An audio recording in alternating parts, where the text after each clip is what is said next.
नमस्ते। आज की इस चर्चा में हम एक बहुत ही रहस्यमयी और दिलचस्प विषय में गोता लगाने वाले हैं। प्राचीन भारतीय दर्शन में ना जीवन और मृत्यु को लेकर इतने गहरे विचार छुपे हैं कि बस क्या कहें। और इन्हीं विचारों को अच्छे से समझने के लिए आज हम कठोपनिषद की एक बेहद शक्तिशाली पौराणिक कथा पर बात करेंगे। ये कहानी है नचिकेता की। एक ऐसा बालक जो साक्षात मौत के देवता के सामने जाके खड़ा हो गया और उनसे जीवन के सबसे बड़े रहस्य पूछ डाले। तो चलिए बिना किसी देरी के इस कहानी में गहराई से उतरते हैं और देखते हैं कि ये प्राचीन कथा आज हमारे लिए इतनी अहम क्यों है। क्या मृत्यु के बाद आत्मा सच में लौटकर आती है? मतलब क्या उसका पुनर्जन्म होता है? अब देखिए, ये एक ऐसा सवाल है जिसने सदियों से हम इंसानों को सोचने पर मजबूर किया है ना? जब भी हम जीवन के अंत के बारे में सोचते हैं तो सबसे पहले यही सवाल दिमाग में आता है। लेकिन सबसे हैरानी की बात तो ये है कि ये कोई आज का नया सवाल नहीं है। हजारों साल पहले एक छोटे से बालक ने सीधा मौत के देवता से यही सवाल पूछ लिया था। पर वो बच्चा आखिर वहां तक पहुंचा कैसे?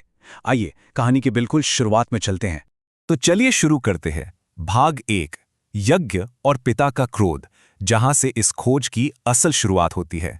कहानी शुरू होती है एक बहुत ही भव्य यज्ञ से। नचिकेता के पिता ऋषि वाजश्रवा एक विशाल यज्ञ कर रहे थे।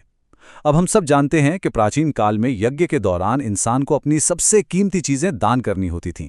पर यहां कुछ अजीब हो रहा था।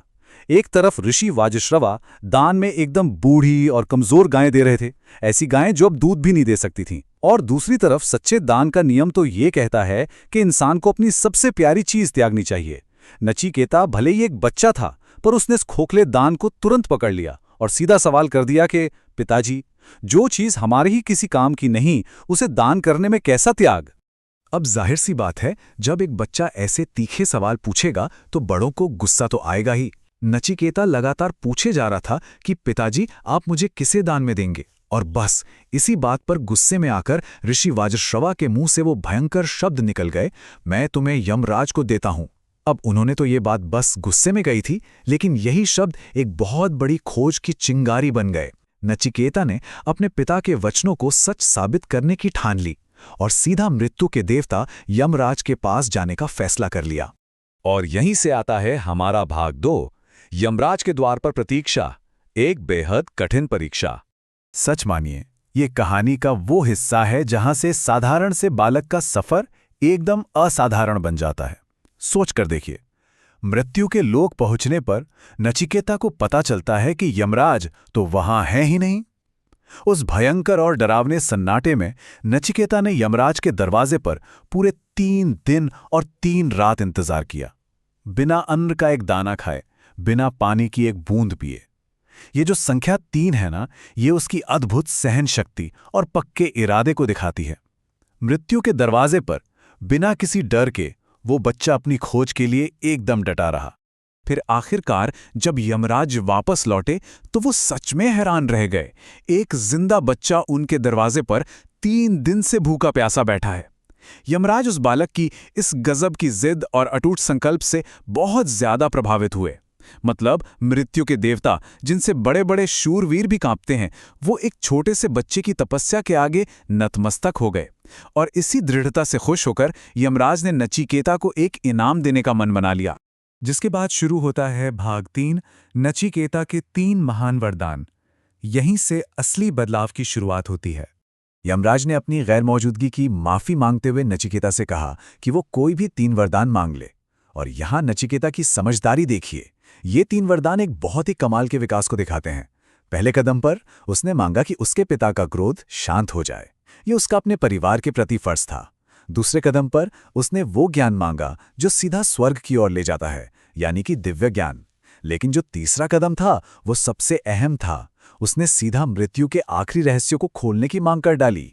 वो उस परम सत्य को जानना चाहता था जो शरीर के खत्म होने के बाद भी बचा रहता है। और इसी तीसरे वरदान से जुड़ा है हमारा भाग 4, मृत्यु के रहस्य पर अंतिम संवाद। अब देखिए, यमराज ने पहले 2 वरदान तो एकदम झटपट दे दिए, लेकिन तीसरे पर वो थोड़े झिझक गए। उन्होंने नचिकेता को खूब सारा धन और लंबी उम्र का लालच भी दिया ताकि वो मृत्यु का रहस्य ना पूछे। पर नचिकेता तो नचिकेता था।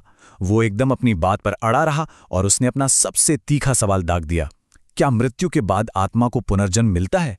जब ये शरीर मिट जाता है तो क्या हमारी चेतना सच में कोई नया रूप लेती है? और बात यहीं खत्म नहीं हुई। उसका अगला सवाल एकदम तैयार था। क्या मौत के बाद आत्मा स्वर्ग या नर्क जाती है? मतलब क्या हमारे किए गए कर्मों का सच में कोई आखिरी रिजल्ट होता है? क्या इस भौतिक दुनिया के पार सच में कोई ऐसी जगह है जहां आत्मा अपने अच्छे बुरे कर्मों का फल भोगती है?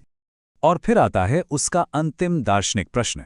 क्या मृत्यु के बाद आत्मा को सच्चा ज्ञान प्राप्त होता है? क्या मौत एक अंत है या फिर एक नई जागृति की शुरुआत? सच कहूं तो ये सिर्फ एक छोटे बच्चे के सवाल नहीं थे। ये पूरी मानवता की तरफ से पूछे गए वो सवाल थे जिनका जवाब हम सब जानना चाहते हैं। यमराज नचिकेता के इस गहरी जिज्ञासा और ज्ञान की सच्ची तड़प को देखकर बहुत प्रसन्न हुए। आखिरकार उन्होंने उस बालक के सामने ब्रह्मांड के सबसे गहरे रहस्य खोल दिए। उन्होंने उसे आत्मा की अमरता और मृत्यु का असली सच बताया। और पता है, इस ब्रह्मांडीय ज्ञान को पाकर नचिकेता वापस अपने पिता के पास लौट आया। उसने केवल खुद को ही प्रबुद्ध नहीं किया, बल्कि वो ज्ञान अपने पिता के साथ भी साझा किया, जिससे उनका सारा क्रोध और अज्ञान हमेशा के लिए मिट गया। तो इस पूरी चर्चा का सार क्या है? आइए देखते हैं भाग 5 में कठोपनिषद की असली सीख। देखिए, ये पूरी कथा सिर्फ कोई पुरानी कहानी भर नहीं है। आज की इस भागदौड़ भरी जिंदगी में भी इसकी 3 बहुत ही गहरे सबक हैं। पहला, नचिकेता जैसी अटूट दृढ़ता। आपका रास्ता कितना भी मुश्किल क्यों ना हो, आपका पक्का इरादा हमेशा जीतता है। दूसरा, उम्र भर की जिज्ञासा। आपकी उम्र चाहे जो भी हो, सवाल पूछने और नई चीजें सीखने की भूख कभी कम नहीं होनी चाहिए। और तीसरा, सच्चे त्याग को समझना। जीवन में कुछ बहुत बड़ा हासिल करने के लिए सिर्फ उन चीजों को छोड़ना काफी नहीं है जो हमारे काम की नहीं है, बल्कि हमें अपने अज्ञान और अहंकार का त्याग करना पड़ता है। तो चलते चलते हम एक बहुत ही गहरे विचार के साथ इस चर्चा को खत्म करेंगे। नचिकेता की कहानी हमें यह सिखाती है कि हमें मृत्यु को स्वीकार करना चाहिए और जीवन के रहस्यों को जानने की कोशिश करनी चाहिए। जरा सोचिए, मृत्यु को स्वीकार कर लेना कैसे हमें जीवन के सबसे गहरे रहस्यों को खोजने की ताकत दे सकता है। शायद जब हम ये मान लेते हैं कि हमारा समय इस दुनिया में सीमित है, तभी हम असल में इस जिंदगी के सही मायने और उस अमर ज्ञान की खोज शुरू कर पाते हैं, है ना? इस सवाल पर जरूर गौर कीजिएगा। आज की इस चर्चा में हमारे साथ जुड़ने के लिए आपका बहुत बहुत धन्यवाद।